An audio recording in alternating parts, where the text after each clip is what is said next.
Möödunud aastal kodude kohandamise esimese taotlusvooruga taotlesid 56 omavalitsust 2,5 miljoni eest puudega inimeste kodude kohandamisi. Hetkel on käimas teine taotlusvoor, natuke muudetud ühikuhindasid tulenevalt tarbija hinnaindeksist. Ja mida me muutsime oli ka see, et me teeme nüüd ühe taotlusvooru, mis on siis piiratud lõpptähtajaga ja siis teeme oma otsused ära ja selle rahasumma ulatuses, kui jääb veel midagi üle sellest praeguse planeeritud 7,5 miljonist, siis avame jooksva taotlusvooru, ehk et need omavalitsused, kes on krapsakamad ja kiiremad, saavad sealt järjest rohkem taodelda ja kui raha saab otsa, siis ta on lihtsalt läbi. Esimese taotlusvooruga sai selgeks, et inimestel on ebamugav kogu see tšekimajandus ja mitmete pakkumiste võtmine, mis kodude kohandamisega kaasnes. Nüüd ongi määratud ühikuhinnad.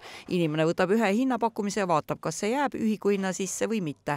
Kui pakkumine osutub kallimaks, siis peab ise juurde maksma või teeb seda omavalitsus. Inimene peaks nüüd pöörduma kohaliku omavalitsuse poole ja ütlemagi, et temal endal või ta teab, äkki on kellelgi sugulasel, tuttaval ja puuetega inimesel vajalik kodu kohandada, et oleks vaja selline töö teha. Ja kohalik omavalitsus saab siis juba edasi juhendada ja öelda, mis on seal vaja teha.